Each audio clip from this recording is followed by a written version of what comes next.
Let's do just that. This is touching.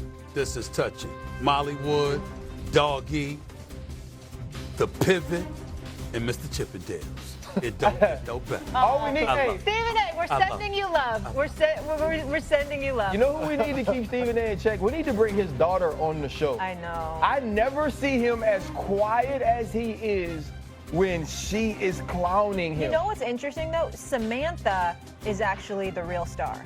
Like, Stephen A. is a star, and this isn't even a shot at you, but she is born to be a star. And she's, you know what's so crazy is she's gorgeous, but she looks like him. I'm so confused how that plays out. Whoa! Oh my goodness! That was crazy. I'm not. I'm just messing with you, S.A. I'm not going. S.A., I'll leave you with this one compliment before we start the show. The other day, my friend was like, "Oh, how old is Stephen A? He's like 40." I'm like, "Oh, yep, no, okay." 40. Oh, yeah, yep. That's skinny Stephen A. You know what? But I told her. I just got out of the cold plunge, y'all see. I just got out of the cold plunge, baby. You're a taken man, so. All right, let's get this party started. As for Micah Parsons, he is not. So the Dallas Cowboys saga remains at a standstill. Adam Schefter stated that both sides are likely headed for a divorce. Meanwhile, we had another member of the Jones family weigh in. Chief Brand Officer, Dallas co-owner Charlotte Jones appeared on NFL Network to discuss the current dispute with Parsons. Take a listen. It does happen all the time. And then again, I think that's a testament to people's interest that whatever we are doing, there are other contract holdouts, across the league. Everyone deals with the same issue. We just happen to be on this stage of interest that is more magnified than most. So every little hiccup, every little sneeze is blown up and blown out of proportion and, discussed at a level that is probably, above and beyond where most teams experience it. And so for me, as I sit back and look at it, I think we've developed over time the ability to kind of tune out the noise and just focus on, the issue at hand. Ryan Clark. Make it make sense like only you can. I'm all ears. Hell, I can't make that make sense. Listen, the one thing I know about the Jones family is they are intelligent business people. Charlotte, Stephen, Jerry. But that's one of the most tone-deaf statements I've ever heard. The reason you're discussed is not because you're more important. It's not because you sneezed. It's because you sneeze more than everybody else. It's because you have hiccups every single day. Because even though Trey Hendrickson is a hold-in in Cincinnati, we don't hear from the Jones family there every day, right? Even though we're talking about a guy like Terry McLaurin, we're not listening to Josh Harris or Adam Peters basically do his deal or talk about why he won't get his deal, speak negatively on their name publicly every single day. When we have a topic that we're going to discuss about the Dallas Cowboys, it's usually attached to sounds from one of the Jones family members. It's not Stephen A. making up something. It's not Mad Dog making up something. It's not Lewis making up something. Molly, you don't have to write up this whole piece. It's about the fact that you just said something. You're dragging this through the media. You're allowing this to play out right in front of our eyes, and we're speaking on it because of you. It's not because you don't handle business. It's because you don't handle business in the right way. Dog? Well, I would say, listen, I hate the way that Jones has handled this, and I'm a little surprised that Parsons is not yet signed. But let's be honest. We have led with Parsons basically 35 times in a row. They're playing right into the Cowboys' hands. They get great ratings on TV. Everybody wants them on Sunday afternoons or Thanksgiving or Christmas. They are the star in the helmet. They are the nation's most popular team. So everything they say, the Bengals are not. Right? The Commanders are not. Dallas is. So we, the media, ESPN, talk shows, Mad Dog and all that, we play into this because we can't get enough of it. So this has been beaten to death. I still think by September 5th, he's going to be a Dallas Cowboy against the Eagles. He'll be on the field.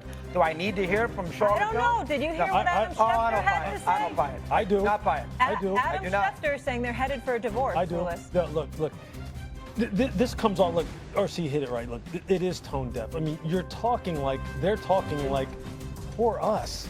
Why are you picking on us? Why are you talking about us all the time? We're just doing business like everyone else. No, you're not. No other team in the NFL has an owner who now is holding it against the player. The fact that he had a private conversation with him and thought that they had a deal and were trying to bypass the agent, and now they are going to like engage in this petty kind of behavior to where I won't talk to you now because I thought I had a deal with the player. No other owner does that. How the hell can we not talk about that kind of thing? That is such a unique storyline. I've never heard of that. I never heard of that during my time as a player, dog. I haven't heard of that during my time as a front office person. I haven't heard of that during my time here at ESPN of an owner refusing to talk to an agent saying, look, I think that the conversation I had with the player is binding and we should go off of that. That's just ridiculous. And then when they talk about the fact, she also made comments about, the fact that there's a salary cap, there's only so much money to go around, and, we can't pay everyone. It's like, understand, you're managing the salary cap. You're the ones who are, like, choosing to strike contracts and write contracts the way in which you are in the time in which you do. That puts you at a deficit every single time. They're making their own situations here. We're just talking about them because they're so unique and so dysfunctional. Stephen A., what were your thoughts on Charlotte? I was really disappointed. It just, I love trolling the Cowboys. We all know that because of their fans. But none of this is funny to me. And in the case of Doggy, what I would say to you is that this isn't par for the course. This is not about what's going to happen on week one.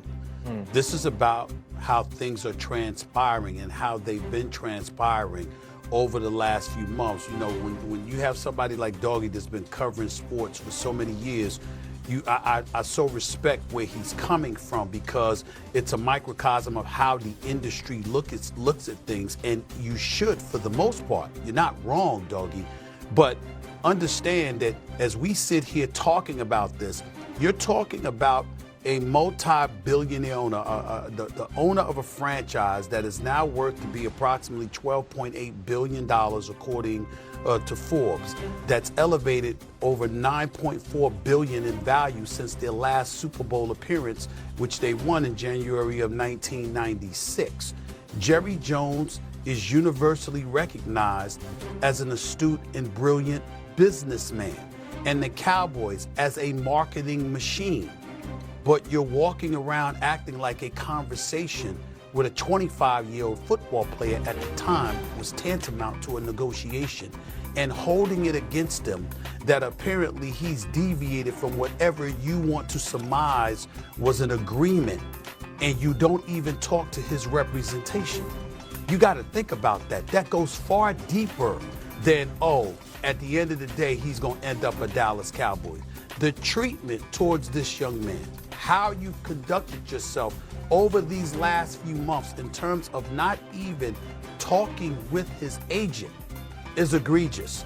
And to me, that is what the story is. That is something that we can't get away from. That doesn't go away once Micah Parsons is signed.